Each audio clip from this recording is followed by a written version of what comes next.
Well, happy Friday. It's really lovely to see people streaming in here. We're really excited to have this conversation. I think just about every, rare disease family I talk with, there are some challenges with GI issues, and we're really thrilled to have Allie and Mary with us today, as well as Dr. Mansi, who's actually a specialist in motility. So he's got a lot of experience to share. And of course, I'm here as Gabi, one of your hosts. I'm Monta Elliott, who's there on the screen, and Shannon, who's our program specialist for DEEP.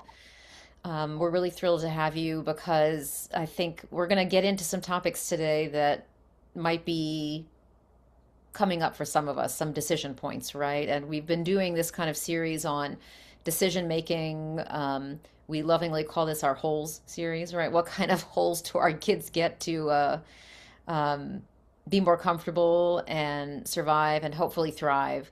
So that's what brings us here today. And just so everybody knows, a little housekeeping. If you are joining us, you are off camera and muted. So if you are with your kids or doing laundry or whatever it is, don't worry. We can't see you. We can't hear you. Go ahead about what you're doing. After we hear from our caregiver experts, Allie and Mary, we're going to hear from our professional clinician expert, Dr. Monsi, and then we'll have open Q&A and discussion. So stick around. And throughout, if you have questions or want to share anything or something resonates with you, please use the chat and the Q&A, and we'll follow along and pick up questions from there for the Q&A session. So I'm going to hand it over to you, Shannon, to lead us in. Awesome. Welcome, everyone. Sorry if a child jumps on me during this because I have kids around, but they're occupied for now. But I'd love for these great moms to introduce themselves and their journey with GI and all the decisions they've had to make along the way. Allie, how about you? And their family's had a big change just in the last month, well, 2 months, I guess, by now. So, Allie, go ahead and share about you and Colton. Hi, my name is Allie. My son, Colton, is my youngest out of four kiddos, and he has a rare disease called CRELD1. And through that, he has a host of different challenges that we have faced, but I think one of the bigger ones has been his GI journey. He started as a NICU baby, IUGR, failure to thrive, um, which led us down a journey of NG tube, then it was a G tube, then a GJ tube. Then Colton got a port put in because he was hospitalized so often with really tricky veins. And within the last year and a half, he required complete gut rest because he got pneumatosis about a year and a half ago. And so he got TPN nutrition for about 6.5 months. A year ago now, it was actually over the holidays last year that we were going through that. And then most recently, actually, end of October, Colton was hospitalized in the ICU again with pneumatosis, and he required an emergent colectomy. So we now, in the last few weeks, have been new parents and a new kiddo with his colon completely removed. He has an ileostomy that we're learning how to care for. And if anybody out there knows about the bags and the messes and all of that, my husband and I are new to it. And so I feel like we have basically done everything but a Nissen, if you know what that is, as far as GI goes for our son. And um, I do feel like it's been one of the most challenging things because he can't tell us when his tummy hurts or when it doesn't hurt, and he gets so many medications and how they interact and the feeding, and it's just been a daily struggle to just keep him comfortable. And we are hoping that this colectomy is going to be the answer or the fix for now to get him some comfortability, but it most definitely has been one of our greatest challenges is this whole GI journey.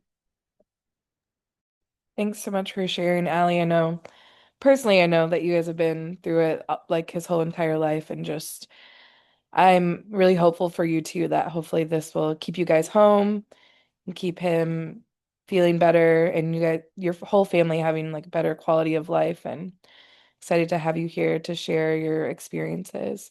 Mary, I'd love to hear about you and Hannah. Yeah, so Hannah is she just turned 9. Oh my gosh. And she actually for the first year of her life it was crazy. She nursed like let's in whatever. And the moment that she stopped nursing, which I think was because of infantile spasms and seizures in general, everything went to shit. So we've done everything since then. She's on her second round of TPN, full TPN, and she's been doing that for a year now. And we don't have any desire to get her off of it. This last round was our complete Hail Mary to save her life. And but before that, she has a G tube, which she vents 24/7, which is a godsend because she also does have a Nissen, which maybe knowing what I know now, I wouldn't make that choice, but we made that choice really early on before we maybe knew everything we knew now. And maybe it's a good choice. You can't really know because she's also never aspirated. So it's a catch-22 maybe on that one. So she got her G tube when she was 14 or 15 months old. And then when she was about 5, she got we did try to GJ, but her stomach's kind of a funky shape and it would never sit and would never do what it was supposed to do. And we had a really great GI doctor who we loved and trusted a lot. And we got a separate J tube. So she has a separate G and a separate J. And that's worked so great for her in the sense that it got rid of the GJ issues, but her stomach, I don't think her body likes food, which I'm a person who loves food. So I've never understood that. But anytime we've tried to feed her, we've done ketogenic diet. We did ketogenic TPN. It's insanity. We've done Nourish. We've done all of the broken down formulas. We've done all of it. And about last September, we said, this is it. We can't do this anymore. She can't do this anymore. We can't do this anymore. And put her on TPN full time. It took 2 different hospital systems. The first one almost killed her to get her on the right TPN. And now we've literally had to cut her calories 4 times because she keeps gaining weight. She's gained 25 pounds in the last year. She went from being skeletal to being a chonker. I have to go to the gym more because she's 75 pounds. It's crazy. So yeah, she also has a vesicostomy, which is not entirely GI related, but kind of. And that has always worked really well for her. And then bowel wise, we have a regimen, but she seems to do okay with that as long as we keep everything going. So, Mary, you just want to say what a vesicostomy is? My son has one, but yeah. I think a lot of people don't know about that one. Yeah, vesicostomy is it's basically your urine just comes straight out from your bladder through an ostomy there. For her, she just leaks freely. Some people cath those, but for her, it leaks freely, and then we give her a little belly massage to get the rest of it out, and she wears a complicated diapering system, but it's not a big deal for her, and it's super comfortable, and it got rid of all of her UTI, well, all, but maybe one of her UTIs when we were chronic with that, and those almost killed her too. So yeah, that's Hannah. She's got lots of holes, but she has a central line. That's how she does her TPN. So she has a permanent central line. She had one when she was younger, so she's on her second one, and knock on all the wood, we've had really good luck with that. So Amazing. Thanks so much for sharing, Mary. And I'm going to stop sharing my screen. Oh, great. It went away on its own. Um, and then now I'll turn it over to Dr. Mansi. All right. So welcome everybody to this webinar. So just as a brief introduction for myself, today we're definitely discussing all the GI interventions. I'll be discussing testing and treatment, kind of guidelines. It's not meant to be comprehensive of everything, but hopefully I'll touch on the main issues, and then we can go into details through questions and things like that. So just to give you a little bit of background, about my training in GI. I did my general GI training at UT Southwestern, a medical center here in Dallas. And then I did an extra year of motility training at Cincinnati Children's, and I stayed there as faculty for about 3 years before moving back to Texas. I'm currently at Cook Children's at Fort Worth. So I'm practicing general gastroenterology, hepatology, and I'm also part of the motility center here as well. So the topics that I'll be discussing today will be feeding and stooling issues in children with chronic conditions, neurodevelopmental disorders in general. You have a lot of common issues between all of these conditions. And that may apply to even some genetic disorders as well that are not directly associated with neurological problems.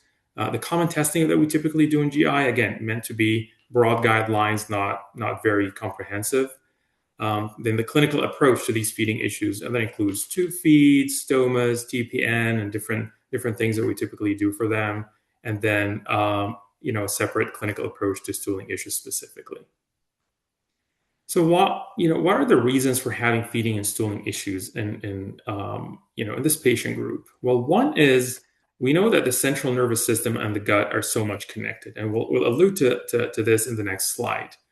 So any abnormality in the central nervous system, that is the brain, can actually affect the gut directly and indirectly.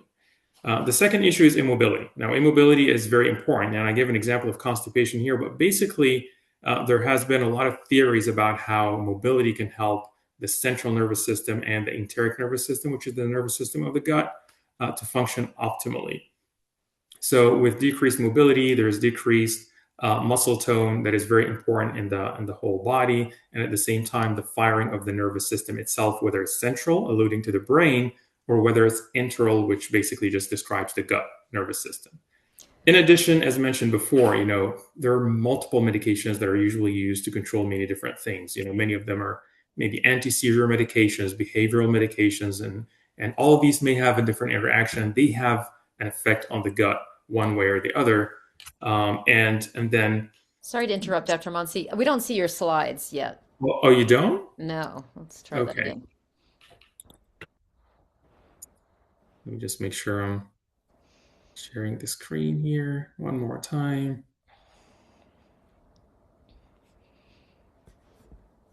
All right. Are you able to see my screen now? Yeah, okay. That's great. If you want to go into... Absolutely. Let me go into presentation mode. Are you able to see it now? Yes, we see it. Thank you so much. Fantastic. Okay. So I'm just going to go through the topics again real quick. Feeding and stooling issues in children with neurodevelopmental disorders. We'll talk about common testing, clinical approaches to both feeding disorders as well as stooling issues as well. So we talked about how the central nervous system, the brain, and the gut are connected. And we'll, again, talk a little bit more about this in the next slide, how usually immobility or decreased mobility can contribute to some of these conditions, and that relates to the interaction of the brain and the gut. Multiple medication interactions that can affect the gut directly or indirectly, as well as some specific gastrointestinal disorders that we'll be talking about. So going to the central and enteric nervous system, the term, again, enteric or enteral means it refers to the gut, right? Anything pertaining to the gut is referred to as enteral. And then basically in this anatomy, you see how the brain through the spinal cord just communicates with the whole body. So there's many different connections, and we know specifically these connections. We know the upper part of the gut is fed by the vagus nerve, and then you move into the pelvic organs and the last part of the colon here through the sacral plexus. And there are so many interactions that happen between the brain and the gut. So whenever we see any brain abnormalities, sometimes even genetic abnormalities that may affect different proteins in the body, including neurological and otherwise, we see a lot of effect on the gut. That's why it's one of the biggest organs that's usually affected with multiple disorders. So always think of an abnormal brain development, seizure disorders. These will usually have some form of a direct or indirect effect on the gut. Now, to talk about the regular anatomy, this is basic for everybody, but just to go over it again, normal eating goes, eating through the mouth, things go normally through the esophagus with no issues. The gut has its own nervous system, so it depends on something called peristalsis or contractions to push things down smoothly without symptoms, right? So we're not feeling everything from the gut that we're not supposed to feel. And then the brain has a regulation on this. Once things get into the stomach, they take a form of a transit time. The stomach churns the food, and it takes about, a normal stomach emptying can take anywhere between 2 to 4 hours, up to 4 hours for about 90% of emptying of the content of the stomach. And then things go through the small bowel where they get absorbed, and then the residue goes into the colon, where one of the functions of the colon is actually absorption of water out of the stool, so that gives it consistency. So disturbances with these movements, in addition to what is actually included in the diet, may predispose to different issues. So if we talk about symptoms, for example, going through the upper part all the way down through the gut, what are the common symptoms that we may find with chronic health issues? So choking, gagging, not being able to eat actually and swallow the food, or having some feeding aversion. Sometimes it starts with certain kids that just have decreased eating, or they may have a preference to certain food textures. They're more drinking but not eating, or the other way around. They may prefer softer foods than harder foods because they're not able to chew them or swallow them well. And then you have difficult or painful swallowing. We have dysphagia or autophagia, as we'll refer to it. And then, of course, vomiting if you have any esophageal issues. When there's a problem mainly in the stomach, you'll find a lot of nausea. Sometimes it's hard to communicate nausea, but this sense of discomfort, we always ask the parents, is there any discomfort around the time of feeds? Is there any, whether it's during the feed or directly after the feed, or is it something that is different? And then, of course, you got vomiting, abdominal pain. Sometimes it's subjective, depending on how we're able to communicate that abdominal pain. And then problems with the small intestines, usually severe pain with eating or getting abdominal distension. There's a big factor of the small bowel at this time, as well as constipation or diarrhea, or both. These can be common problems. And then when we talk about the issues or the problems themselves, so we refer to them with special terms, right? They may be familiar to many of the people in the audience today. So oropharyngeal, meaning that oral and pharynx, this is the voluntary part of the swallow. Whenever we have a swallow, there's a voluntary part where we initiate the swallow, and then the rest of the swallow is esophageal, which we do not control. So whenever we're having some form of a dysphagia, inability to get that food bolus, put it to the back of the throat for the esophagus to start contracting through. So this is termed as oropharyngeal dysphagia. And sometimes you're faced with aspiration, which basically just means things going down the wrong tube. Instead of going down the esophagus, some of it trickles into the breathing tube. And then with certain disorders of the esophagus, you get still dysphagia, but this is the involuntary part of the swallow, where you get big dysphagia. Basically describes difficulty swallowing, right, or abnormal swallowing, where you may have severe gastroesophageal reflux disease. You may get a stricture or narrowing of the esophagus depending on the degree of reflux, and then into the stomach. One of the common issues is you can get some form of a gastritis, inflammation in the stomach. You can even get an ulcer, which we refer to as a peptic ulcer, whether in the stomach or the first part of the small bowel. And then you can get motility issues, slowing down of the stomach emptying, like gastroparesis, as referred to it. Gastro is stomach, and paresis is weakness. It's not paralysis, but weakness. And then in the small bowel, common problems that we usually face is either dysmotility, meaning abnormal motility, abnormal peristalsis, and neuropathy, which is, I think, one of the issues that I'll touch on later in the presentation, because it seems to be one of the most difficult things to understand when it comes to feeding tolerance and pain with eating specifically. And then we have stooling issues, right? Whether you got slow transit, meaning things are moving slowly throughout the colon, or we got something called distal outlet obstruction, where basically things just get stuck here in the rectum, but they don't know where to go. So during evaluation, there are certain things that we typically do. Again, these tests may be familiar to many individuals in the audience, but radiological testing may include a video swallow study. So basically, this is looking for dysphagia or aspiration. This is done usually with a speech pathologist, where, first of all, before we start thinking about feeding, you have to determine the safety of feeding, right? What kind of consistency are we able to get, if we're able to get anything at all? Are we having things trickling down into the breathing tube, or is it safe to feed through the mouth? And then at what consistency?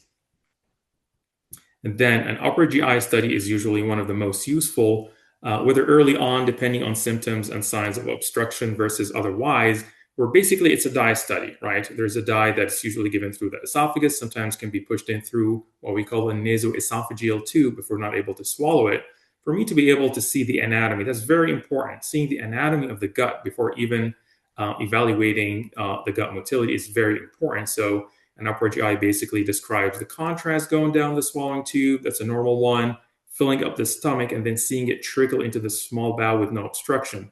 With this upper GI study, we're able to see if there's any abnormal rotation in the gut. And abnormal rotation can definitely predispose to dysmotility or abnormal motility, as well as any anatomical problems. Now, that's a good screening tool for any obstruction in the esophagus or the stomach. We'll allude a little bit more to it. Individual who had an Nissen fundoplication versus a concern with gastric emptying. This is a good screening tool to see what happens to at least liquid when it goes through the upper part of the gut. And then after that, we have motility, basic motility studies, and then advanced motility studies. Gastric emptying is basically one of the basic motility studies that we use to screen for gastroparesis. And we have different options for it. So there are solid meals that are given, and then we also have formula, a very specific formula that's used for gastric emptying that is equivalent to a solid meal evacuation is Ensure Plus. This is something that is just coming out in literature, and more centers are applying it, where if you're not able to get a 4-hour gastric emptying scan because of inability to eat the meal or are allergic, usually we have an egg-based meal or an oatmeal-based meal. Ensure Plus tends to have equivalent results. And of course, if you need to use cross-sectional imaging like CT scan, MRI, the most basic is X-ray, but then you may need to use other forms of imaging to take a look at the anatomy of the bowel if things are not clear what's happening. Endoscopy is one of the things that we do in GI, basically going down with a camera from the top and the bottom. That serves two major things. One is you're looking at the anatomy from inside. Sometimes there are certain things that can be missed on dye studies, like upper GIs and small bowel fall-throughs, where the dye is still trickling, but there may be a membrane or some form of a tightening or stricture that is not showing up because it's not causing complete obstruction. This is a direct visualization with a scope where you're able to see the anatomy as well as take tissue biopsies. There's a saying in GI that says if you have an issue, you got to get tissue, right? So you're evaluating for inflammation, you're evaluating for allergy cells, signs of damage from reflux, so on and so forth. And of course, further testing, motility testing specifically, which is for more complicated cases that are not responding to the first line treatments. Part of the evaluation also is something called the barium enema. And I wanted to talk specifically about barium enemas because barium enemas have been used a lot for screening for Hirschsprung disease early in life, which basically is an abnormal development of nerve cells in the gut that lead to obstruction. But they're very useful in individuals and children specifically with neurodevelopmental disorders and feeding issues and stooling issues, because it's very important to look at the anatomy. Now, I brought up this barium enema, which is a normal enema. Basically, you're seeing contrast giving me the anatomy of the colon, right? You're seeing the right part of the colon, and then you're seeing how enlarged the colon is, and then how big the rectum is. Again, we'll talk a little bit more about the constipation issues later on, but to give you a perspective, that is an abnormal contrast enema. You see how enlarged this rectum is, and for me, and for any motility specialist, looking at the anatomy of the gut is the first step before moving on to further testing. Now, the treatment approaches for some of these conditions that we talked about. So with dysphagia and aspiration, depending on the degree of dysphagia and aspiration, some kids, they may be able to take small amounts. Some kids may not be able to take anything by mouth, and you have to bypass this. But one of the first things that we typically use are thickeners, right? If there's a concern for aspiration. And then the degree of thickening really depends on what is safe during the video swallow study. And there are many different thickeners that can be more useful at certain age groups. Neonates, when they're born, they have to have certain thickeners that are not tolerated at that age, and then they get to tolerate more and more as they grow older. And then for gastroesophageal reflux, vomiting, and feeding intolerance per se, I mean, these are common things that we start with. You start with medical treatment. You can give acid blockers to help with decreasing the acidity and reflux issues, and then motility medications, things that help the emptying of the bowel, right? Whether you're talking about stomach motility, small bowel motility, or colon motility, which is basically is constipation. And if everything fails to a certain degree, then you have to consider some other alternative route for feeding. Now, again, routes for feeding, as probably a lot of us here know that you can either take things by mouth, right, to go through the irregular route through the gut, or you can feed through the stomach bypassing the mouth, whether you're using a gastric tube, a G tube, or an NG tube from the top, or you're going to have to feed directly into the small bowel, whether you're using a GJ, gastrojejunal tube, or a nasojejunal tube. So nasogastric tubes or nasojejunal, or sometimes we refer to them nasoduodenal. It really depends on how deep you put the tube is. And typically they can be used as temporary feeding routes until we figure out if this is going to be something permanent or not. So a regular feeding tube going down into the stomach, this is a nasogastric tube.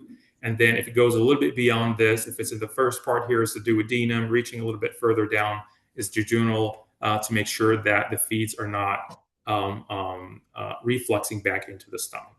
Dr. Mansi, sorry, can you click that hide button on the bottom of your screen? I think it's blocking some of the pictures. Do you see that?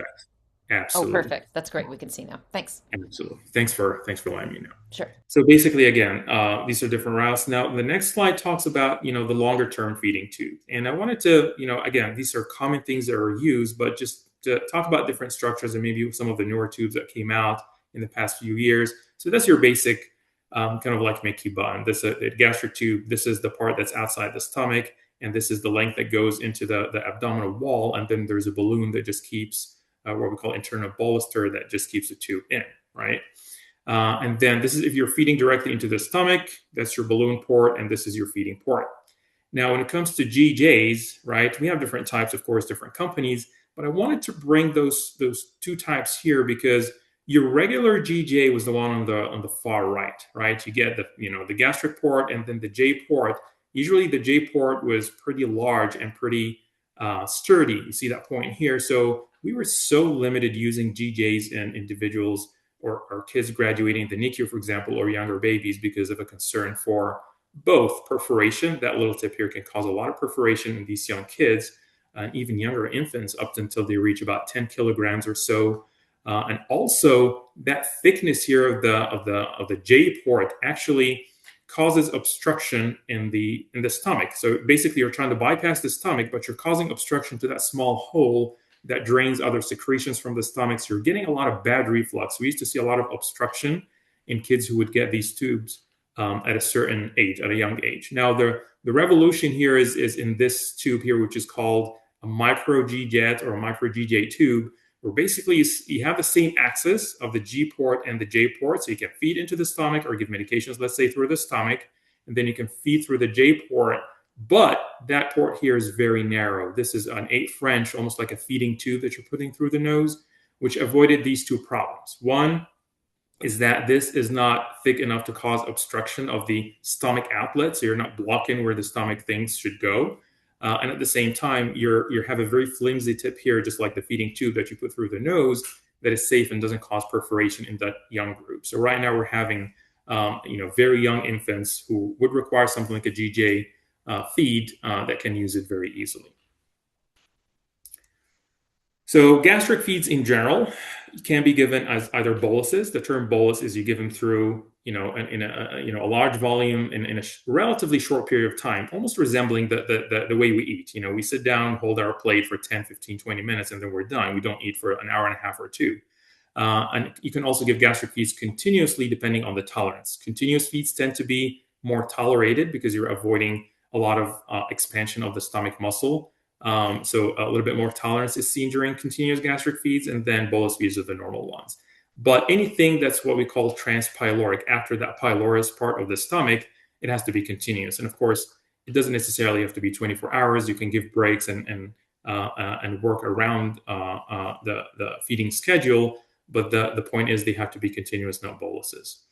Now, somebody mentioned fundoplication, and that's a very important question, and a lot of referrals that I get in our motility clinic regarding the need for fundoplication. And it has always been a big question between the gastroenterologist, the family, and even the surgeons, where, what are the absolute indications of having a fundoplication? Is it just vomiting, preventing vomiting from happening? Or, why would I indicate that a patient needs a fundoplication? So long story short, the main indications that I look into are severe erosive esophagitis. So basically, you're describing burning in the esophagus here from bad reflux that you're not able to control with medications. You gave your medications, you treated any slowdown in the stomach emptying, you maximized your acid suppression, and you're still getting a lot of erosive, very bad reflux that's burning through the esophagus, sometimes just causing even stricturing into the esophagus.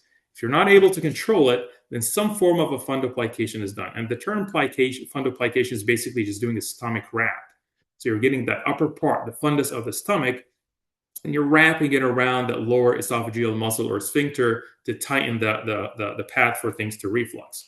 And then we talked about, somebody mentioned aspiration is a big indicator. So again, you're doing everything. Sometimes we even need to bypass the stomach with J feeds. And if we're still aspirating, maybe even stomach secretions to the point that we're not able to protect the lungs, then fundoplication is indicated. There's different types of fundoplication. Your Nissen one is what we call the total wrap, the 360 wrap. You have other types of partial fundoplications that have been looked into in terms of, okay, if you want to get a benefit of preventing reflux from happening because of an indication, but you don't want to cause any major issues, there could be a partial wrap that can be discussed with the surgeon that has some benefits without severe side effects. Now, the common side effects that we typically see with fundoplications, now these are the most common ones. So stomach motility issues. Remember, there is a big nerve that runs from the brain down into the gut. That's called the vagus nerve that runs in front. There's two branches, one running in front of the esophagus and one running behind, that goes and branches into the stomach. Once you do that stomach wrap, there's always a chance that you may damage that vagus nerve. So we see different types of motility issues. One is gastroparesis. You start slowing down the gastric emptying because of this. And in some individuals, they actually get dumping, meaning that the gastric emptying actually becomes very rapid to the point that they start getting a lot of blood sugar problems, fluid fluctuations, because they're just pouring things into the small bowel very quickly, and it's not used to that. And that could be because of two issues. One is irritation of the vagus nerve. Again, depending on the degree of irritation, you may excite it or inhibit it. And also because you're taking a lot of the volume from the stomach. The fundus is basically one of the largest places here in the stomach that accommodates the food after we eat. So you're decreasing basically the size of the stomach, so you have more rapid emptying. Esophageal dysphagia tends to be the biggest one that I really worry about. So this is the esophagus up here. And with the concept of the fundoplication, you're trying to make things difficult for things to move up from the stomach into the esophagus. But at the same time, if it's too tight, especially with kids with neurodevelopmental disorders and special needs, they tend to have poor esophageal motility. Their esophagus is not really contracting as strongly as it should. So you're blocking things down from going into the stomach. So you get a fundoplication that is not indicated, and then you start having choking on secretions and gagging and many different issues that we typically see. And we try to reverse that fundoplication after that. So it's one of the common things that we see. And then gagging, inability to burp. If you don't have a G tube to vent out the air.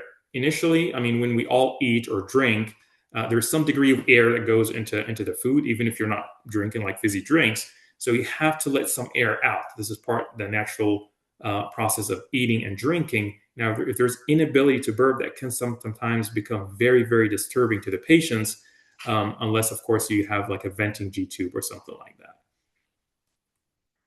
Enteral feeds. So again, when we say enteral, that means in the gut, right? So formulas are usually age-based. This is something that we all know. There's infant formula, toddlers formula, and then formulas for older kids. It's sometimes difficult to explain why different formulas may have better tolerance. Now, besides having the right category, like when we talk about formulas, we talk about polymeric or like structured proteins that are normal. And then you have more broken down formulas that can be less allergenic to the gut or more readily absorbed. So you break the proteins into something called peptides, and then you break the peptides into amino acids. So these are like the elemental formulas. They're more tolerated, but again, different formulas may have some better tolerance and even different stool output by the patients. Some may describe more diarrhea with certain formulas. You switch in the same category to a different one, and then the stools are a little bit more well-formed. There are theories, it's a microprotein structure. Sometimes it's the osmolality of certain formulas, the degree or the amount of fiber in the formula can play a role as well. But once you're in the right category, are you in the amino acid, more broken down formula versus the peptides versus not? And of course, there are more, natural food blends and things like this. We're always open to trying different things, with the parent and with the family, so that we can reach the formula that is better tolerated by the patient. Now, the challenges, of course, with any feeding in the gut, you'll have reflux that you can treat with acid suppression. Cyproheptadine, I mentioned it specifically here because it's not acid suppression, but it helps with a couple of things. One, it's an anti-nausea medicine, so it helps a lot with the nausea. And it also helps with the stomach accommodation. So it actually allows kids, it's not just an appetite stimulant, it actually allows the stomach to tolerate more volume without being irritated. And then motility medications that are commonly used, depending exactly which part of the motility you want to work on. Erythromycin tends to be one of the first lines that we typically use for stomach emptying. The problem is it has a lot of interactions with many different medications that are used for seizures and for the heart and whatnot, so it can be limiting still.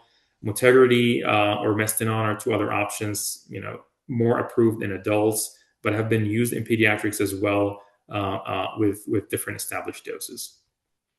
Aerophagia tends to be a problem in a lot of neurodevelopmental kids. Aerophagia can happen, again, from two things. And when we're talking about aerophagia, which is air swallowing, this is the excessive air swallowing. This is your normal amount of air that goes in that has to leave, as a small burp or something like that.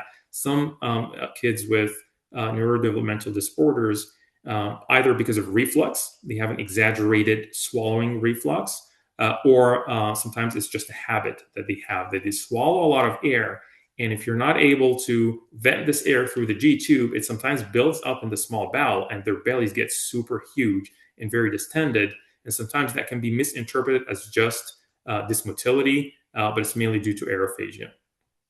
And then you may have something called small bowel bacterial overgrowth, which can cause distension and diarrhea. Basically, when the motility is abnormal, things are not moving as fast, bad bacteria can start overgrowing, and then they start producing a lot of acidic substances and a lot of gas from digesting certain sugars in the diet, so that can cause a lot of distension and episodes of diarrhea as well.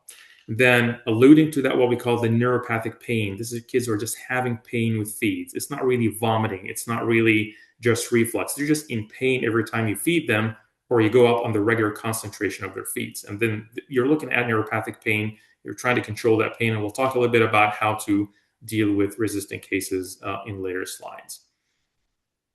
Now, with ongoing challenges, right? So pain specifically, right? If you're giving feeds even into the small bowel, you're not vomiting, you're bypassing the stomach, and you're still having issues, right? So one of the first things that we typically think of is small intestinal bacterial overgrowth, right? This has to be treated because that can cause a lot of distension, a lot of diarrhea. And then the small bowel neuropathy. Neuropathy just means abnormal nerve signals in the bowel. This is usually one of the major concerns that we have. And remember, these can be inherently abnormal because of the abnormal brain either connection or brain anatomy, depending on the chronic condition that our patients have.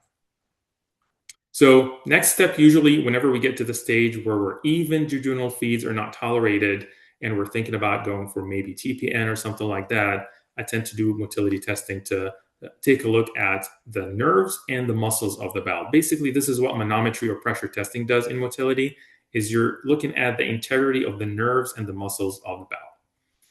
So the term anteroduodenal manometry, basically, antrum is that part of the stomach that pushes the food into the small bowel, and the duodenum is the first part of the small bowel. So when we're testing for it, we have special catheters. So basically, they're either going through the nose down into the stomach and then the small bowel, or they're going through a gastrostomy tube if there's a G-tube already that's placed.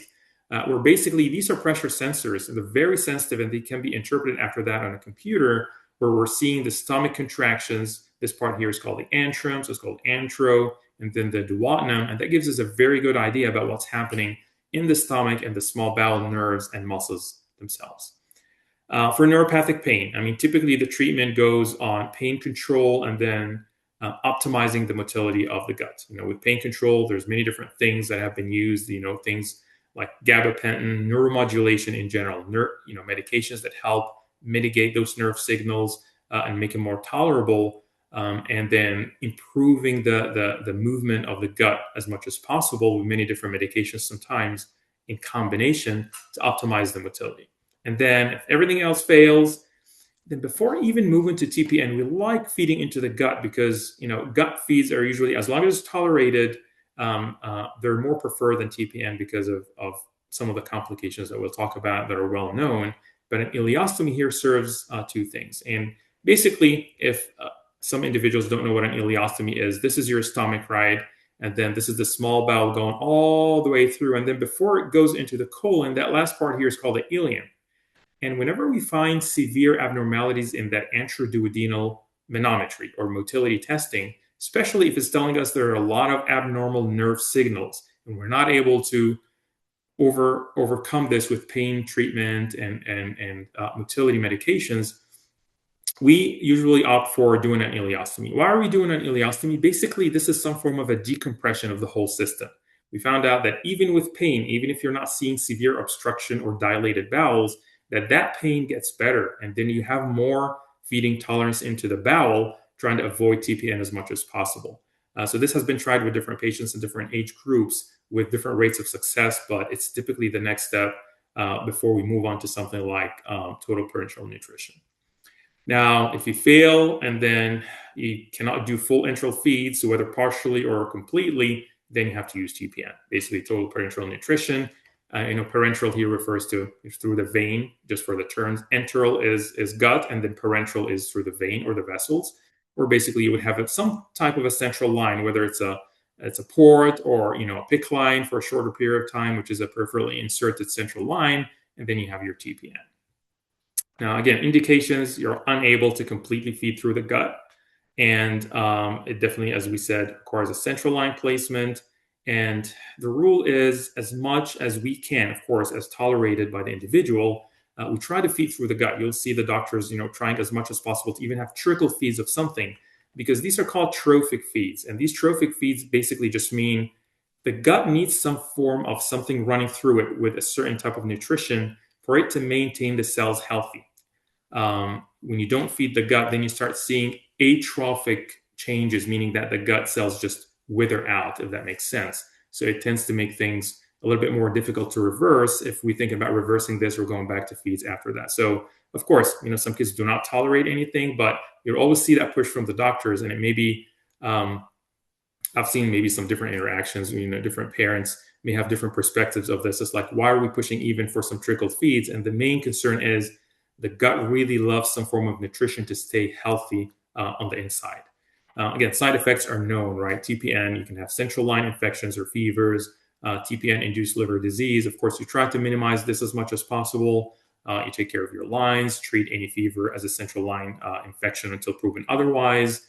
And then we try to cycle, lipids that can contribute to a lot of the liver disease in TPN by maybe skipping some days and things like that.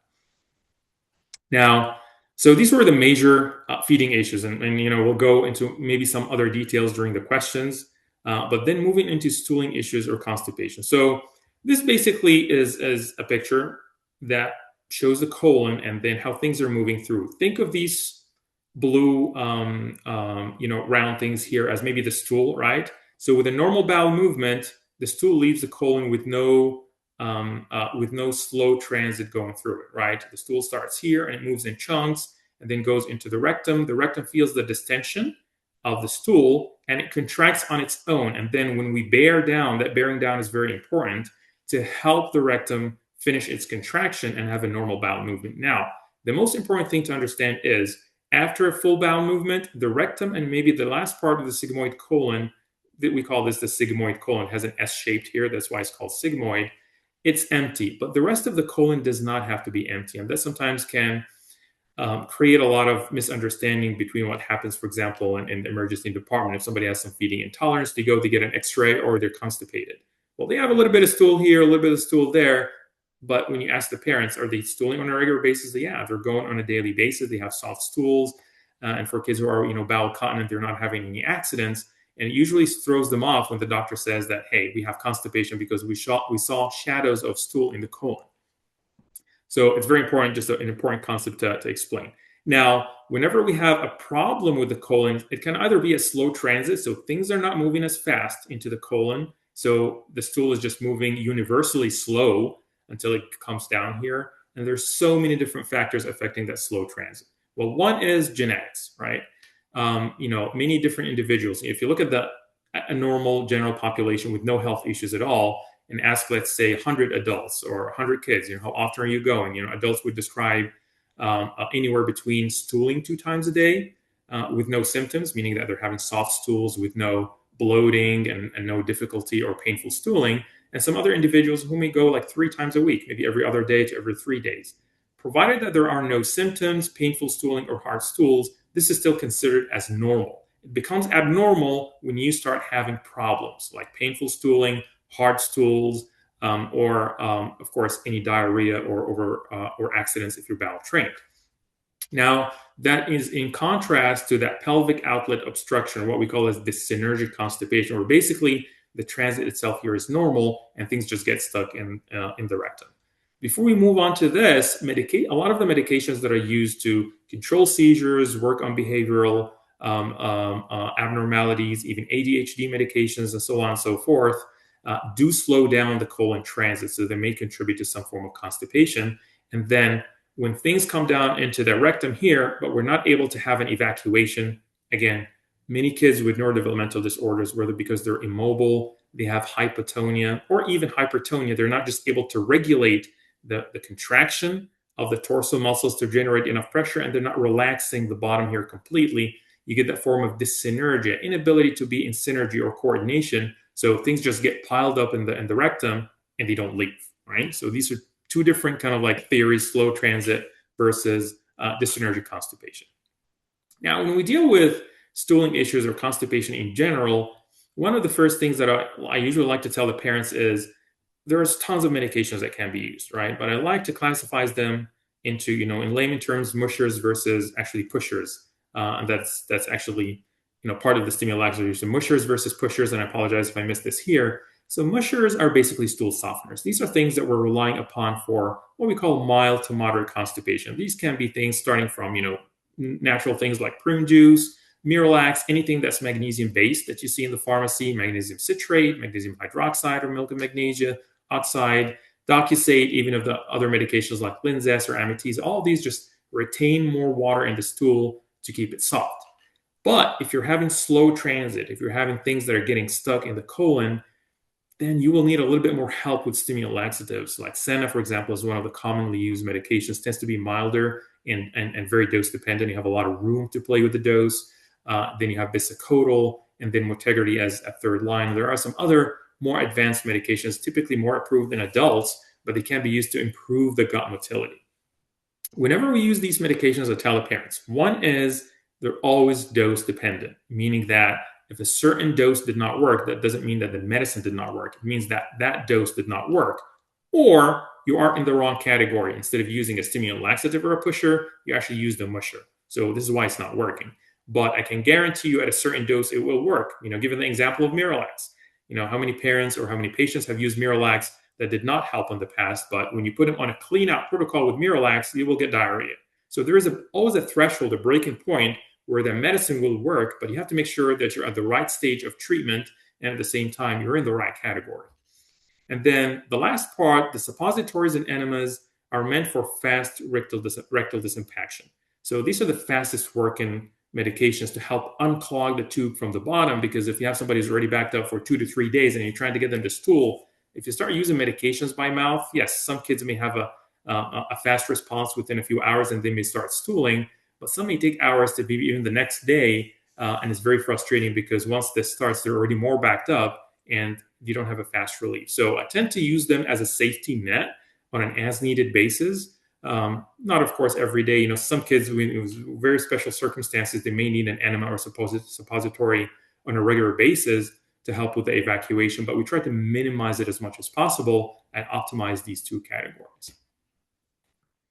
Now, when we have refractory constipation, I always go back to the major issue, anatomy. Like, what's happening? We know that there's something called slow transit constipation. We know that there's something called pelvic outlet obstruction. Again, individuals who are not able to be in that, squatty potty position, they're not able to push.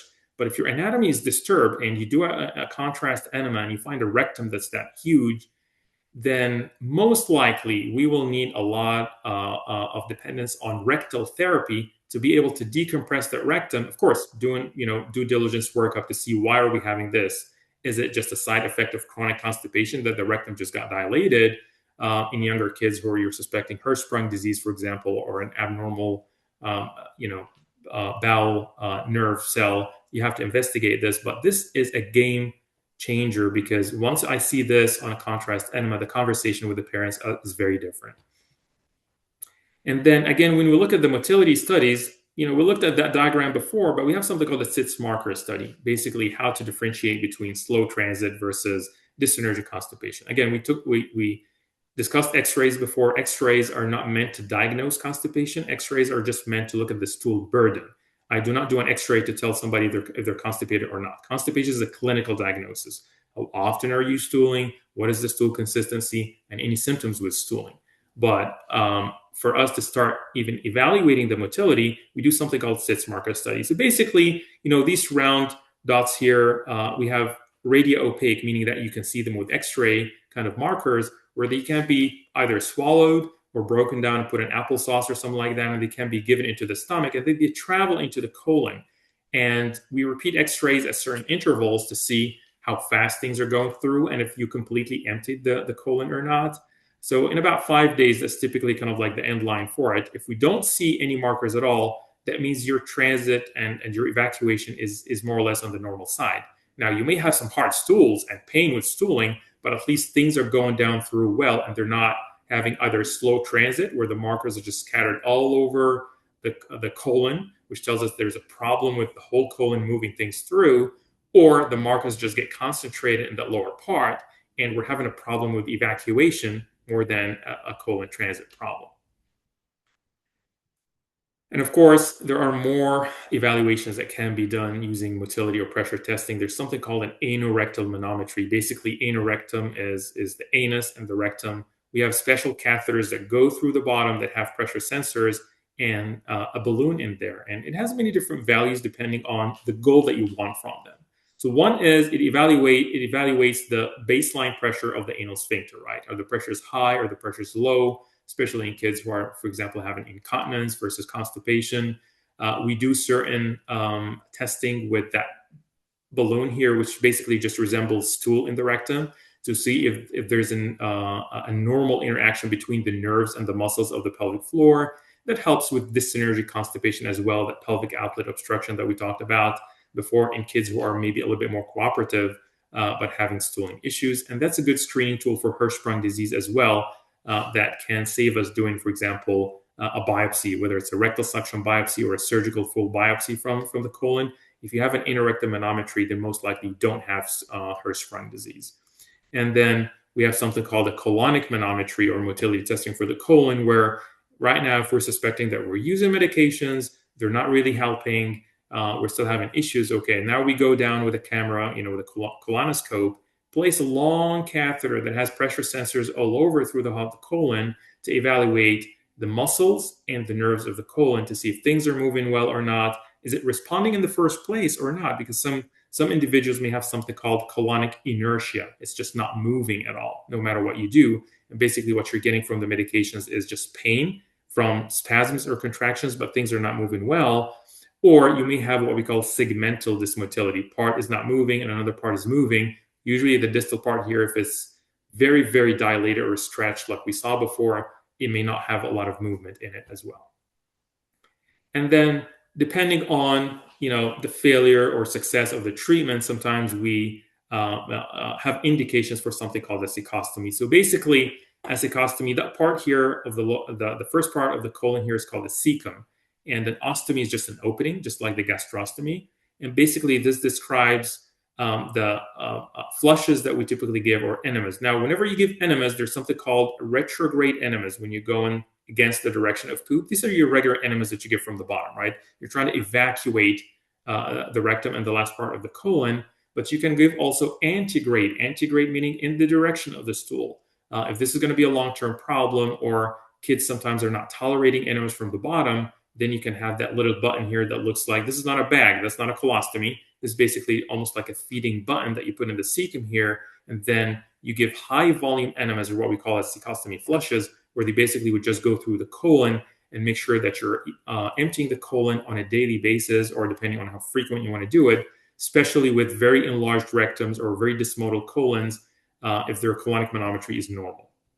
And then the ingredients are usually another big talk. Right? We get a lot of referrals for, failed cecostomy. Is it working or not? Do we put water in it? Do we put normal saline in it? What other constituents? So my basic big rule with some of these flushers or enemas is we like to use normal saline. We don't like to use water. The main reason is you can use water if the flush is going to be completely emptied after giving it. But some kids may retain some of that enema. And if that enema contains a lot of water, you'll be surprised. Sometimes we go up to even half a liter or a little bit more than half a liter of these flushes. So if you're giving a lot of water and it's retained, it will be absorbed by the colon. And then you may go into water intoxication. This is why I always say it has to be normal saline, because normal saline is not absorbed from the colon. Minimal absorption, if any at all. And then you can mix this normal saline, because in it itself is a volume, right? It can soften the stool and it's a volume, but it does not do a lot of stimulation to the colon. You have to have some form of a stimulant that is mixed with this normal saline. So whether you're using glycerin at certain doses, there's a liquid glycerin that's usually mixed with it, or even bisacodyl liquid or bisacodyl enemas that can be mixed with it as well. And the goal is, again, to induce, either if you're given an enema from the bottom or given a cecostomy flush, is to completely stimulate the colon and push things out. And typically, you need a colonic manometry to help determine if the colon is actually responding well to these kinds of stimulants, because you don't want to go for a cecostomy and then it fails, right?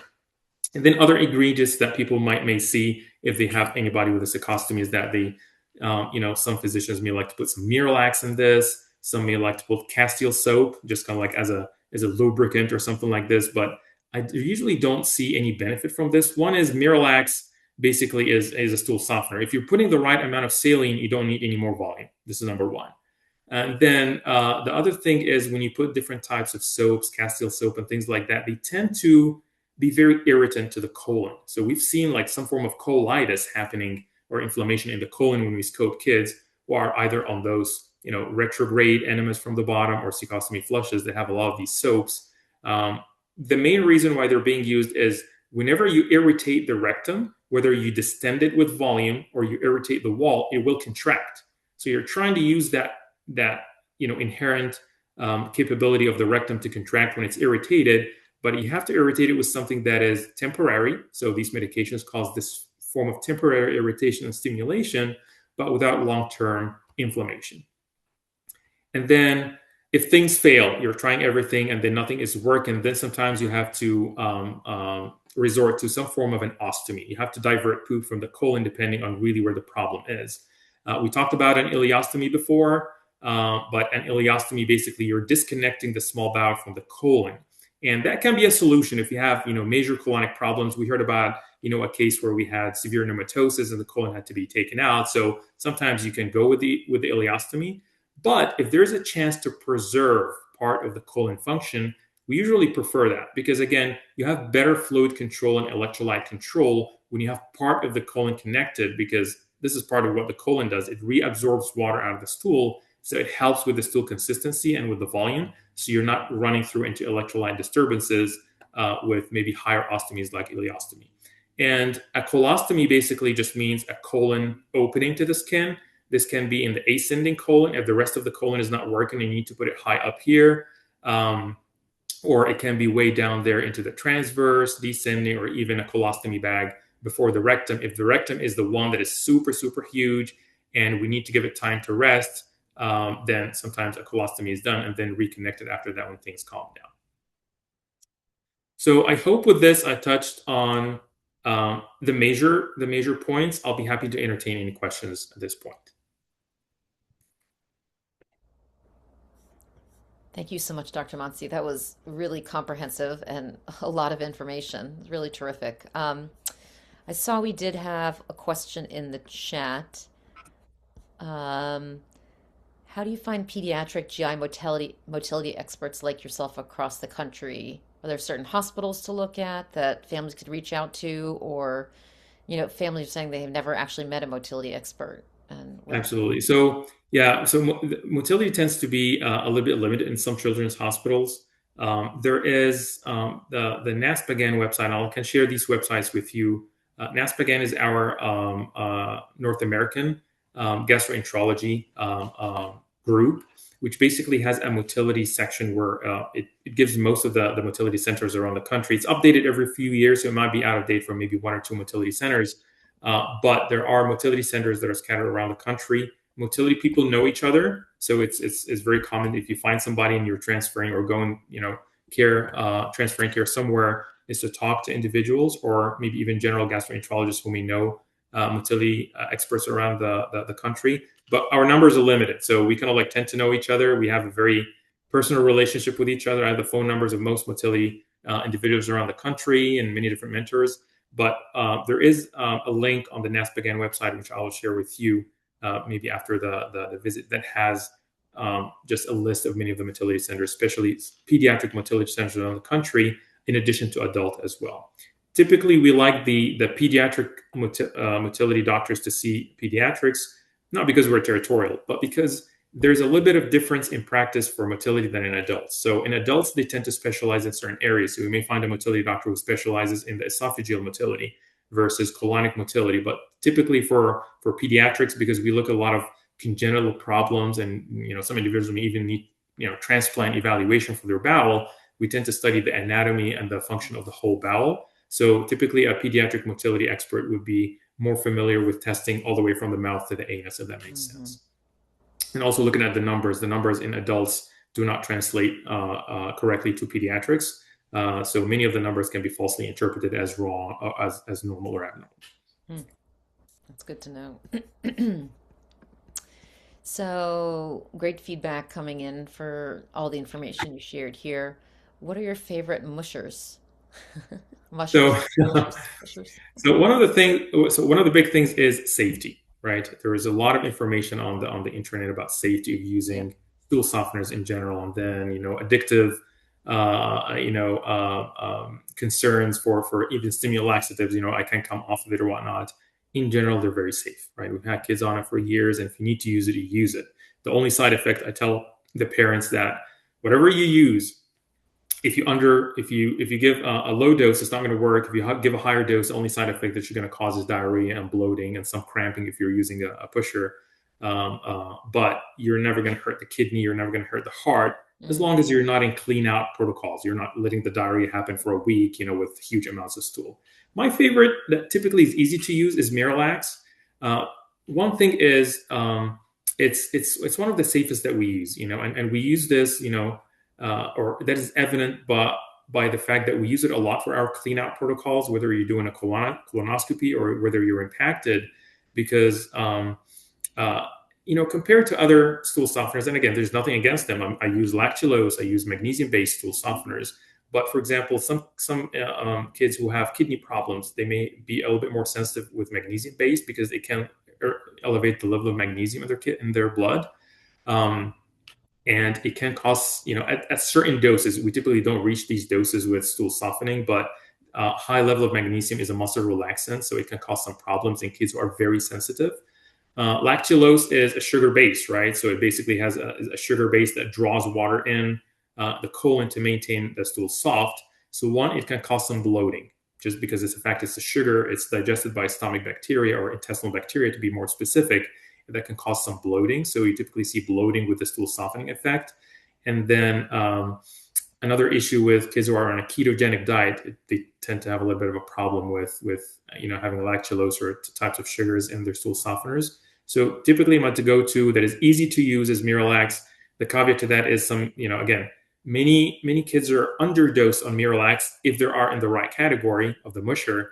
And then just adjusting that dose just makes things better because they've been on like a cap once or twice a day and nothing is working. You adjust this, reassuring the parents that even that high dose is still safe. Why is it safe?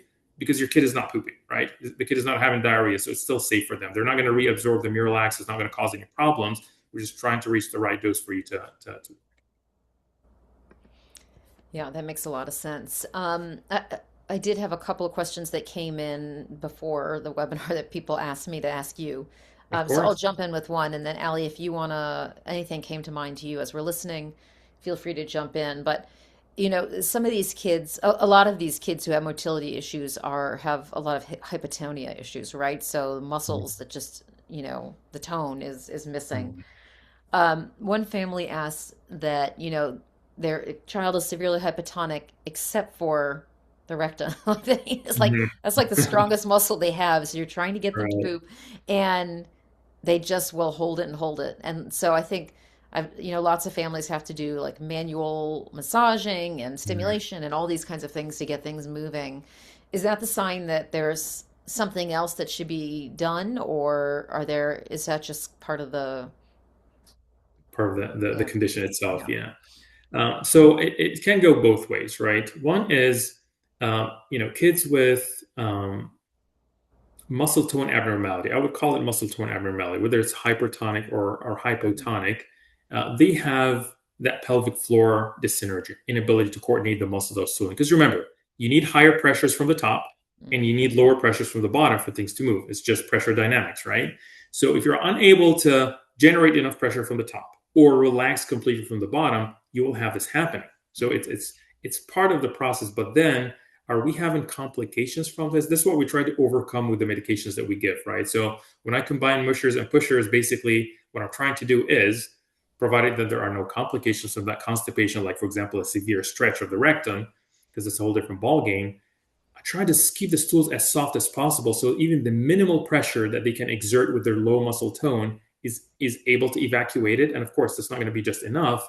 I'm trying to use the pushers to overcome that, what I call a traffic jam that just happens in the rectum, to be able to overcome this, right? The pushers, they just help squeeze things through from the top, and then adjusting the dose. It may need a little bit of adjustment. I always tell the parents, I'm going to start you on a certain dose, but we may need to tweak it up or down gradually over the next few weeks to see what the golden dose that works for him is. Yeah. And that usually works well. And then intermittently, you may need some form of a disimpaction from the bottom, giving a suppository or an enema just to make sure that things haven't piled up, because you can have a bowel movement, but it could be an incomplete bowel movement. The rectum still holds some stool.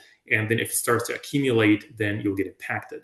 And you go back to square one where nothing is working. So sometimes I put in a protocol, for example, an enema once a week or an enema a couple times a week, just to make sure that at least on a regular basis, we're disimpacting that rectum and then trying to optimize the non-enema or non-suppository treatment.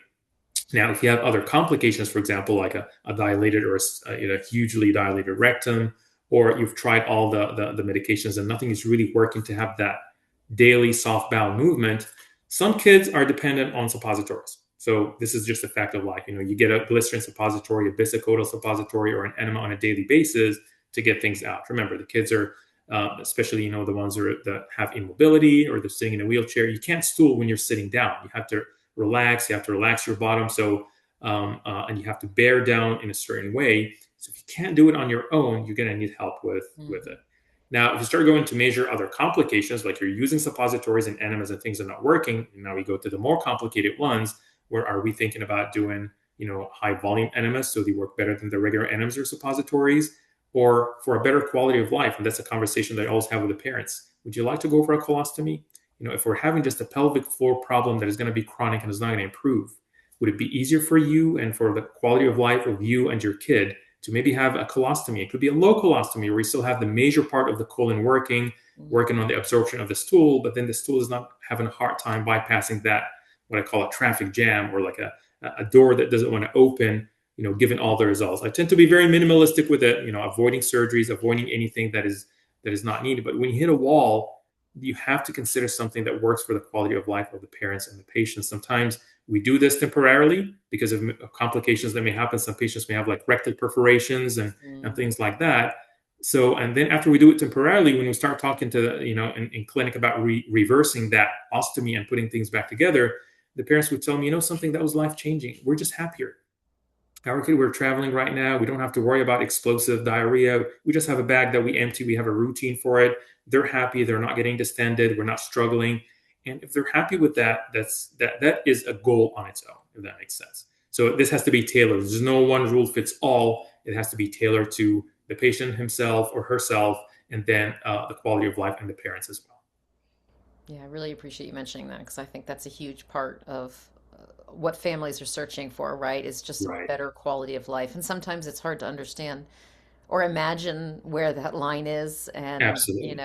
I mean, Allie, I don't know if you want to share what you shared right before about your recent challenges and how that's kind of panned out. Yeah, my son, like I said, his whole life, it has been GI has been kind of the central.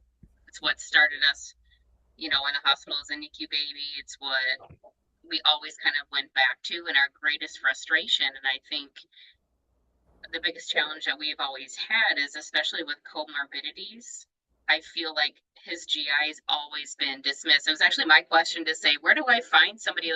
I wish so badly.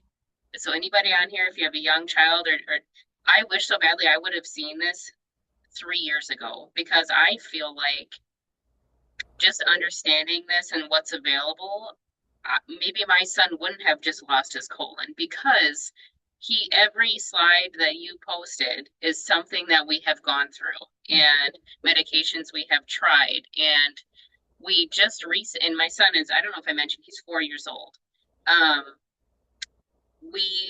When he got pneumatosis the first time, we didn't quite understand it, and they just talked about gut rest, and he went right to TPN, but I mean, he had GI issues his whole life. So what would it have looked like if we could have, I think you call was the barium, The parent and antibiotic. mm-hmm. I've never heard of that before. And how could that have changed the path? Or maybe we would have done a colonoscopy or a colostomy sooner, and then been able to have that integrity. Because now we're like, and I know I'm not the only parent who maybe hopefully is watching this, but like, there's nothing left now. We can't go back. We can't change. And we're still in the kind of the grieving, the processing, oh my gosh, I can't believe we went to the hospital 2 months ago and they took out a whole organ. And we have been fighting to find a GI doctor who would, and this is not, me complaining. This is just the truth, that we have seen probably 15 GI doctors in 4 years. We've been to the Mayo Clinic. We've been to wonderful hospitals, and there's no consistent discussion. There's no consistent answer. There's no, what we get a lot, I think, with our kids with neurological, especially seizures, GI doctors will say, it's their brain. It's not their stomach, it's their brain. And, like you said, no, we know it's connected. Of course it's connected. And so, like, for example, my son hasn't had a seizure since he's had this procedure done in 2 months. That's never happened before. So I just think about, how do we get your message out to more? I'm just excited about this, to get more. I'm going to share to all of our genetic friends, in our Curled One group, for my son specifically, but just to know what to ask. Sometimes as parents, we have to know what to ask for, which is impossible because we don't know. But like, if I could have gone into an appointment knowing the options, it could have been different for my son. No, thank you so much for sharing this. And again, I always tell, all the parents, you are the best advocate for your kids, and you made the right decision at that right time with all the information that you had. So as much as possible, easier said than done, try as much as possible not to think about what could have happened. What was happened, it was meant to happen. But it's always good to know that we have options, right? For maybe some other problems.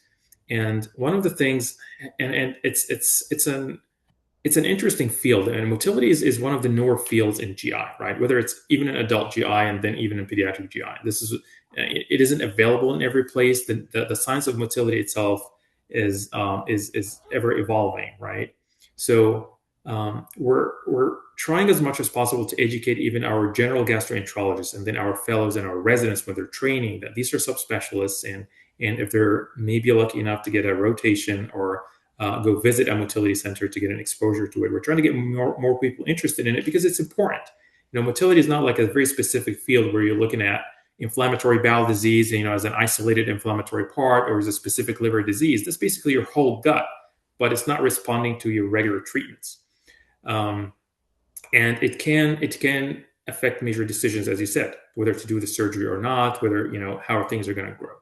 Now, one of the things that I would always say, it's hard to tell you exactly what questions to ask, but if you have a feeling that things are not going in the right direction, or um, more invasive procedures are being offered, I would say one of the things to say is, can we have a referral to a motility center, a pediatric motility center? And then a lot of the general GI folks, they would, at least do some form of an investigation, contact somebody to find out. It can be easily found. What is the closest motility center that's close to you? Insurances would cover it if you don't have it locally. Not all states have motility centers. So if you have something that's close by, then they do cover, for the most part, after doing a little bit of prior authorization and talking to your primary GI and whatnot, that can be seen for referrals. I've seen this happen, whether here at, I've been fortunate enough to be exposed to motility during my training, whether at UT Southwestern, here at Dallas Children's. We have a large motility center here at Cook Children's, and of course at Cincinnati Children's where I practice. But the first thing is, things are not going in the right direction. They're not really improving, and we're considering some very drastic measure. Can we have a referral to see a motility specialist? Now, it may or may not change the outcome. Sometimes the outcome is severe. I don't know if maybe if a motility person has seen your son 3 years ago, it may have been the same decision, right? But it could have been different. Nobody knows. But it's just this awareness that this specialty exists. It's mainly for things that are not working through, or not going in the right direction. We're hitting a wall and we don't know what to do, and we're moving for more drastic measures. Can you give us an example of like how long before you look at, because a lot of times it's like, let's try this and wait and see. That was kind of our experience, is try this, wait and see, wait and see, wait and see. And now, 4 years later, here we are. What would be your recommendation for a trial of anything? Is it a couple of months? Is it so that us as parents, we're the ones having to call to make these appointments? Like, when should we be putting these on our kids' calendars to do? So in general, it depends on what trials are we doing. So for example, let's start with simple things, formulas, right? You have to try something for at least a couple of weeks to 4 weeks for you to see some improvement. The reason is, it could be the constituents of the formula or an inflammatory change that the formula caused, and it takes time to heal. So putting it very simply, if you have milk protein intolerance or inability to process dairy, it can take up to 4 weeks for you to see improvement. But if you hit that 4-week mark and you're not really seeing any changes, then this is a red flag to go back. Medications, for example, some of what we call the pain modulating medications, or neuromodulators, so things like gabapentin, amitriptyline, some of the other pain medications, they may take a while to work. So we say at least a couple of weeks in, but we call it a failure if probably within a couple of months we're not seeing any major results. Now, the caveat to that is things are dose dependent. So you may start at a certain dose and you may gradually increase it. So it's not uncommon for some of these issues to be chronic. It's just the nature of the condition, unfortunately, is that, it's just an index of suspicion. If I'm, for example, seeing somebody with the knowledge that I know that they may have some form of a nerve problem in their gut, or a muscle problem in their gut, I have a lower threshold for at least doing some testing to make sure that I'm not missing anything. And this is where not just motility testing, and even like common things that general gastroenterologists know as a barium enema, right, or a contrast enema, it's just the use. They know what a contrast enema is, but it's basically just being used for infants to rule out obstructions. Okay, if I'm ruling out obstruction in infants, why can't I look at the anatomy on an older kid? And this is, again, part of the motility training that we're trying to educate more of our fellows and more of our trainees, so that when they even go out as general practitioners or general GI, with whichever field they're in, they're at least aware that these things are there. I hope that answers a little bit of your question. Again, it depends on the variable that you're using and how much time do you need to see a change. But typically, I would say it ranges anywhere from a few weeks to a few months. After that, if things are not changing, then we really need to reevaluate things. Yeah. That's really helpful. We have another question that came in. Are you okay? Do you have a few more minutes to go? Absolutely, yeah. Oh, No, wonderful. Okay. all the time. Thank you so much, Dr. Mansi. So, Yeah. we have a family who has a son that's 100% wheelchair bound, G-tube, diagnosed with constipation and slow gut. And I'm saying this as a case, not as an individual one. We'll generalize this, of course. but they've, this is a child who's become very uncomfortable with gas, which I think a lot of our kids do. And, they suspect that there's swallowing of air. How do you test to see if there's an air, like a air buildup, and, whether that is something that's causing pain, Mm. and this is keeping in mind that we have all of our kids have different diets. We're always trying to different formulas or different things to reduce, moving away from, chickpeas to who knows the Mm. different proteins and all these things we all have worked on. But so how do you test for that? And then do you recommend using things like antibiotics and different drugs for stomach emptying? Mm. So, with the first one, how do you check for bowel dilation, specifically with air, and which part of the bowel, right? Is it the swallowing of air, or is it the constipation or whatnot? Now, it depends on the anatomy, right? So, if you do, for example, have a fundoplication, that makes a big difference. And if you don't have a fundoplication, if you have a G2 for venting, it makes a huge difference. If you don't have a G2 for venting, the first thing I look at is behavioral changes, right? So again, aerophagia can be just something inherent in neurodevelopmental kids, but it can be exaggerated and it can be seen by the parents. So if they're actually seeing it, the way they kind of like almost gulp or kind of like keep burping sometimes or whatnot, and as if they're trying to swallow something, the first thing I look at is reflux. Are they having bad reflux or not? And usually, if they're not, if this keeps happening, go down with the scope, at least take a look, make sure that they don't have any major reflux that I'm not able to control. They're just worsening the phenomena of swallowing air. That's one of the common reasons. Mm. And then after that, venting, right? Usually, again, we're assuming that this is aerophagia coming from the stomach. And how do we make that differentiation? Again, these habits. X-rays can help.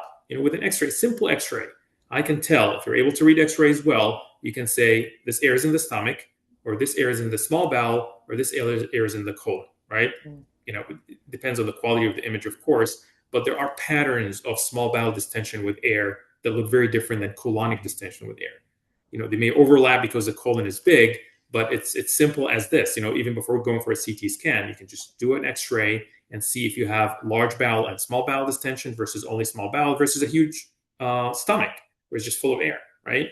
So, and then the venting is really gonna depend. Ferrule bags, unfortunately, have been used for years with not very great success. It's all about dynamics and mechanics, right? These are very, very fine tubes that the venting itself is not very usually very efficient. So most of the time, I think 3-4 years ago, there were longer tubes that are unfortunately not made at all. There were shorter but thicker tubes where basically they could be connected to the feeding tube and has a gush of air that would come out. It's not like a fine, narrow, long wire. But the easiest thing I would tell the parents is, 3 to 4 times a day, especially before feeds, if you're on bolus feeds or even continuous feeds, just get the kid to lie on the right side away from the air bubble that would sometimes form if you're on your right side and the knee tube is on the left side, and use just a large bore syringe. Just connect it and massage the abdomen, the stomach, so that you can have a little bit of venting of air.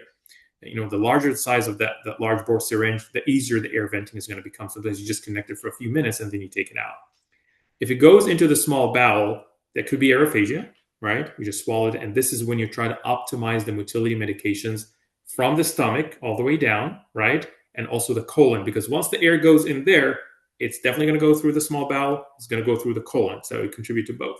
So optimizing the constipation treatment and the motility medications as well. We'll talk about a couple of those. One of them is also considering small bowel bacteria overgrowth. If you don't see any major signs of aerophagia, small bowel bacteria overgrowth, again, is one of the most common reasons for severe distension, whether it's followed with diarrhea or not. There is fancy testing for that. When you do aspiration, you go in with the scope and you do aspiration, but it's not really used because it has a lot of confounding factors. If you're on antibiotics, and then how deep you go and how long of the samples that you take. So basically, we treat it empirically. You give certain antibiotics, we know them, Flagyl, Augmentin, and many different medications that can be used either in cycles. So you can be on the treatment for 5 to 7 days, and then you do well and you don't need it again, or you may need it for a week on, a week off. Sometimes you just need to cycle 2 antibiotics for a few months, back to back, because if you have slow motility, this bacteria is going to digest these sugars and is going to build up. So sometimes it really depends on how far you're able to keep them out of the regimen. And then for colonic dysmotility and just air in the colon, yes, pelvic outlet obstruction. Even if you don't have a lot of stool burden, you may build this up. And then I always start with motility optimization. If things are slow, I got to speed them up. And then your breaking point or your threshold is the doses that you're using. Are you optimizing the dose and you can't go higher because of side effects, or side effects from these medications? Let's give you an example. If the colon is just building up a lot of air, what's the first thing that I'm going to do? Well, I'm not going to put a rectal tube, every time to decompress the bottom, right? To try to optimize the movement and try to see how things are going. So I use bisacodyl, your simple old pusher, right? To optimize the movement, even though we were on Miralax and we were doing well, but we're just building up a lot of stool. I would try to decrease the dose of the Miralax a little bit so that the stools are not too soft, and put in a small dose of the pusher so that things are moving well, right? And if this works, some parents say, he started farting a lot, but he's actually more comfortable right now. And if this doesn't work, then we're looking at more drastic measures. We're going to do motility testing. We got to check the anatomy of the bowel. And then after we optimize everything, are we looking for stomas versus no stomas and things like that? So, but basically, this is the approach: optimize medications, optimize motility, treat for small bowel bacteria overgrowth, do the right venting at the right time, and then if things are not working well, then you move on to the investigations and more drastic measures. Mm-hmm. There was a question too about formulas, things like Nourish and Peptamen, all these different ones. And if kids are having constipation, do you recommend kind of these peptide formulas or other kinds of So nourishment? for constipation specifically, the protein itself doesn't make a difference. By protein, I mean if peptides are broken down proteins. So consider it as, for example, the full protein is like this room, and then if you break it down to big walls, that's a peptide. And then if you break the walls into little bricks, that's amino acids, right? That's more for the absorption of the formula, and more for any irritation that may happen with it. We typically use elemental formula or amino acid-based formulas, or maybe even peptides if they're tolerated well, for individuals with slow bowel motility. Now, for constipation specifically, two factors affect it: the amount of fiber in it, and then that personal response. Remember when we talked about formulas in the beginning of the presentation, some individuals may just have better or worsening stool output, even though you change the fiber, even though you're in the same category of the formula, for again, microstructures of these formulas that we didn't really figure out why exactly. But basically, I always try to optimize the fiber in it. Many parents swear by some of the food blends or maybe plant-based formulas like Complete Pediatrics or something like that work better. Not causing any diarrhea, maybe working for constipation. So when I'm sitting down in clinic and we're not we're optimizing the treatment for everything else, and it's basically just the formula factor that I think is the major factor. I'm very open-minded in terms of trying different things. But for constipation specifically, degree of fiber in there, you try to optimize it as much as possible, and at the same time, trial of different formulas maybe in the same category that it may sit better. Elemental formulas or peptide formulas, not specifically for constipation, but more for absorption issues with gut dysmotility. Yeah. Well, we've gone for a long time. I want to give Mary and Allie an opportunity to share any final thoughts as well. And then I think Dr. Mansi will have to have you back because there's a lot of questions on this. And I think we can go so much deeper on things like, GI pain, I think is a big other topic to talk about. And a number of other things around formulas and all of that. So, Mary or Allie, any final questions or thoughts? Yeah, I can go. I just want to say thank you. I would agree with what Allie said earlier in that I'm a little further in our journey. Hannah's 9. But I don't know. I feel like when you're a parent, you get all this information in like bits and pieces. And especially if your kiddo just keeps getting more and more complicated, no doctor's going to know the end from the beginning, but to kind of have even an idea of where things might go or where they might end up. And we've had a lot of different doctors, some that we've really liked and some that we wanted to like and just couldn't because they didn't believe us. And especially having a nonverbal kiddo, like GI pain is unlike any other pain that she's ever dealt with. And I think that's something that definitely gets underestimated, not necessarily by GI doctors, but by other doctors sometimes. And when we really got down to it and we really have had the best things happen for Hannah is when doctors have believed us and believed that her quality of life was completely dependent on her nutrition and on the way that she was receiving that nutrition. So as a parent, I just would say, advocate hard from the beginning, because when I think of the years of life that we didn't live, it sucks. And I don't blame myself. I honestly don't even necessarily blame the doctors, but you've got to you got to push hard on, especially on GI. And we've most of the specialists, but I would say GI has made the biggest impact on her quality of life and her ability to do anything else. And don't be afraid to let the doctors be a little more creative sometimes. I think that's some of the things we've been, they'll say something kind of crazy, and I'm like, what are you talking about? Like, at one point we were venting her basically by flipping, when she was little, by flipping her upside down. Sorry, my other daughter just got home, and like trying to get air out that way. And, but it worked. And now she's bigger and that doesn't work. But, and now we have a DO who's our main GI doctor, and she's the best one we've had. It just, you can't know until you try, and, do your best to just keep advocating, because if you can find the right person, the right team, and the right mix for your kiddo, it makes all the difference in the world. And I really, really hope that a lot of people benefit from your presentation, because having all that information and not being completely dependent on doctors to give you the information is, I think, really valuable. So thank you very much.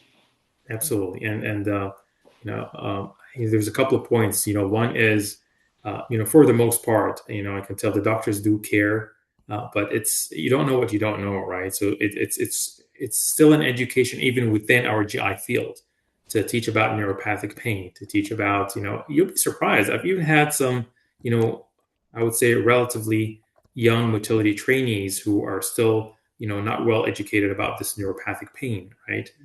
We think of neuropathic pain as pseudo obstruction. If you're not obstructed and if your belly is not that huge, you should not have any degree of pain. And that pain is just reflux pain. And it's just a matter of education, and it's a very niche area in GI. So I really am sorry for any negative feelings that you may have had, but it's just sometimes you don't know what you don't know.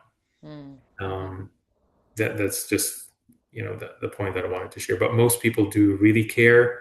They try as much as possible to do their best, but sometimes it's just like, it's out of my hand. The next step is to maybe try to see somebody else and see what they can do.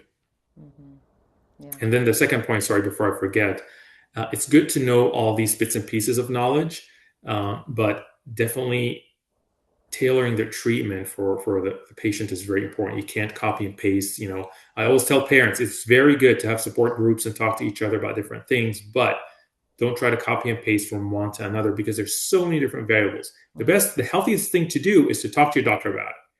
I've heard in that group that there's a procedure of this and that. I've heard of this. I've heard of that. What can we do about this? Do you know something about it? Or do you know somebody who knows something about it, right? So always feel free. I always tell the parents, I am definitely pro, if you want to look something up, or if something comes across your plate, you know about it, it's not unhealthy, right? But don't make a diagnosis, and don't try to copy and paste without, from one patient to another, or one case to another, without running it by your doctor, understanding the logic behind it, and if it really is a good fit or not. Because for the most part, there are very good suggestions from many different parents that I would take, and I would listen to them. And they're always very appreciative that at least somebody addressed this, whether it's a yes, that's a good idea, or whether it's no, that's not really fitting for your kid. I think my one piece of advice I'd have too, just because I feel like with GI, it's not just adding medication, and a lot of times it's adding formula, it's changing medications, what's it doing, what are the stools doing. And the best thing that I've done to keep myself on track, so when I do go to these appointments now, is I get a planner, and I do take daily little notes, and I'll highlight if a medication was started. I highlight if there was a seizure. Right now we're having to weigh my son's output because of the electrolyte imbalances and things like that. So like we write it, and so I know, and not only do I know the month, I know the date exactly, And it is like our Bible we carry each year, and we put it in his emergency bag so that when you do have these complications that come up, it can be like, oh, but on, this day 2 weeks ago, we started this medicine, and now, like, just for yourself to see the trend too, because I think, like, kind of Mary, what you're saying too, kind of getting people to believe you. You have it right there. You have, your log, that and recording. It wasn't until I found myself taking videos on my phone. um, See, look at, I turn the feeding pump on, and within 5 minutes he's crying, and I stop it, and within 5 minutes he's not crying. And like, I'm not just saying it, it's true, because you kind of feel a little crazy. Um, and that's just part of like the advocacy thing too. I feel like in the beginning, when you get your diagnosis, you're just hoping that somebody knows about it. And a lot of our instances, there's nothing to be known about with the diagnosis. But even the ones that are more common is, but how does my child fit into that diagnosis? Because you're right, just because they have XYZ doesn't mean they're going to present just like the other kiddo with that same diagnosis. So I just think like having my planner and recording, and just being super honest. If it doesn't feel right, just let the doctor. I feel like, we're not, as much as we want a partnership, we're not really here to make friends. We're here to help our child feel good. And that's the shared goal for sure between the doctor and the parent. I do believe that wholeheartedly, even with people I don't agree with, doctors. We're trying to make our child feel the best that they can. So just advocating, recording, and doing that consistently, I think you'll find some success. I know I have, and that's 4 years of that. And That's again, great. thank you. This is like such. Again, I'm sending this link to all of my friends now because it is so. That was so helpful. Just the Yeah. way you broke it down, it was great. Thank you. Yeah, it's fantastic. Thanks for sharing that, Allie. And thank you so much, Dr. Mansi, for being so generous with your time and your information and all your knowledge. And I think we'll definitely invite you back soon. I'm sure we'll be getting more questions from people, but that was very powerful. And this will be up on our website in a couple days. And we invite you to share it widely and freely with everybody. These are resources we want to get out there for as many people. And Dr. Monsi, you might see an uptick in appointments coming your way, I'm guessing. um, but we ask that if you would take 1 minute before you leave to click on that link that Shannon shared in the chat, just to let us know how we did. Tell us what you want to hear more about. If you want to hear from Dr. Monsi about other topics, and anything else, please let us know. And yes, and we'll put the link for the motility experts on the website as well, when we get that from Dr. Monsi, who mentioned. So be on the lookout for that on the resource page. Thank you so much, everybody. Thank you so much. It was a great pleasure. Hope it was a little bit beneficial and just as an eye opener. I always wanted to be an eye opener. It was not very exhaustive, but hopefully it touched upon the most important topics and points that everybody was thinking about. So thank you so much for your time and for the opportunity. It's my pleasure. Thank you. Take care. Thank you. Bye. Thank you.